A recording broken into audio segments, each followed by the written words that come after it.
بسم الله الرحمن الرحيم. السلام عليكم ورحمة الله وبركاته. qiimaynta aad xageed ka hesha adigu waxa tahay qof muhiim ah adigu adduunkani uma joogtid dheeldheel ciyaar ilaahay subhanahu wa ta'ala wuxuu leeyahay afa hasibtum annama khalaqnakum abathan wa annakum ilayna la turja'un ma waxaad u malayseen in aan dheeldheel ciyaar idin abuurnay oo aydan xageena u soo laabanaynin joogitaanka aad joogtid adduunka sabab ayuu leeyahay qof walbo naga mid ah wuxuu jecel yahay inuu ogaado qiimaha uu leeyahay waxaase la isku dhaafay ama la isku khilaafay halka aanu ka helayna inaan ogaano qiimaha aanu leenahay inaad ogaatid qiimaha aad leedahay waxay kaaga imaan kartaa laba dhinac ay kaaga imaan kartaa dhinac adiga ka baxsan مثلا dadka qaarkood waxay qiimahooda ku helaan ama isku qiimeeyaan muuqaalkooda murqaha uu leeyahay six pack inuu leeyahay jimka inuu tago maalin walba muraayad isku fiiriyo uu yiraahdo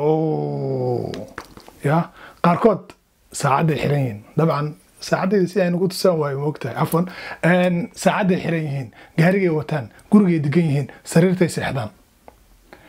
dadka amaanaya in la dhaho hebel walaa qof fiican dadka qaarkood waxay ku shaqeeyaan ama qiimahoodu arkaan inta comments ama like ay helaan ama dadka followga ku ah yani qofka wuxuu qiimihiisa dhanba ku xiran yahay wax ka baxsan waxa ku soo haray qiimeyn gudaha ka timaada qiimeynta gudaha ka timaada waa wax aad adiga marka aad samaysid iyo inaadan samaynin dadka kale aysan ogaan karin مثلا run baa sheegtay amaana gudatay waad soontay qaraaba xiriirisay sadaqaasi hoos u bixisay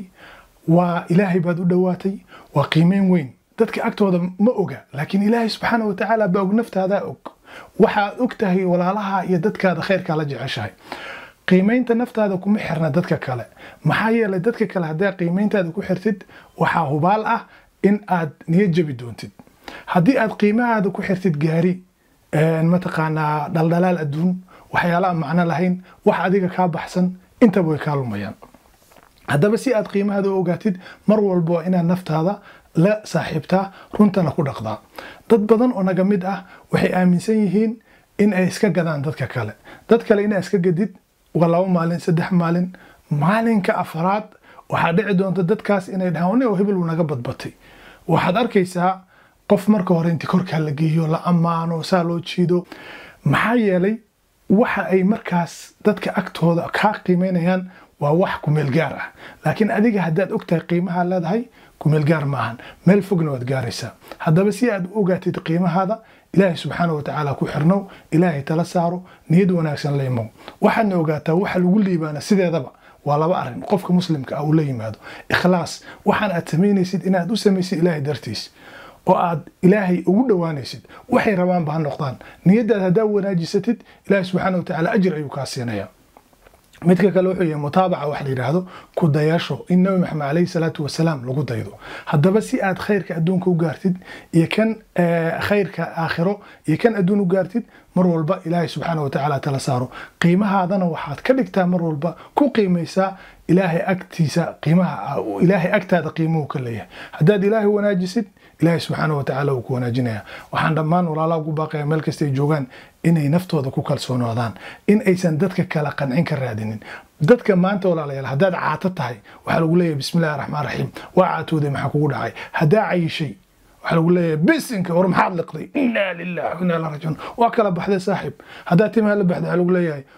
والله بالله ninka waa u baxday timii waa ku baxayo hebel waa ku furantahay hadaa timii iska jirtay waxa lagu leeyahay nin waa dhukurantahay lax dhukuran baad u egtahay maxaa kugu dhacay bilaadanka sideedaba meel laba oguma baxsanaysid haddaba waxa loo baahan yahay inaad naftaada ku kalsoonaatid in aad farxadaada ilaashatid inaad qiimeyntaada ilaashatid dadka ma qancin kartid dadka qaarkood marka la yiraahdo la caayo waxa lagu caayo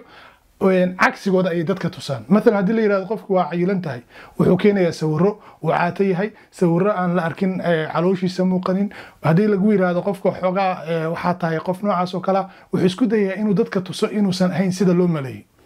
walaal saas maahan waa daalaysaa waa niyad jabaysaa dadkana ma qancin kartid hadda isku daydid inay bil aadan qancisid saaxiib waxaan ku leeyahay barnaamijka ku xiga ayaa noo balana waxaana kaaga sheekayn doonaa in aan dadka la qancin karin adigana waad ogtahay hadda intaan hadlayay waxuma ma sheegin qofna ma caayin waxaan isku dayay waxa qalbiga ku jira inaan ku soo gudbiyo kuwa wax laga yaabo in la dhaho comment raadinaysa cadceed like raadinaysa social media ku dhex waalatay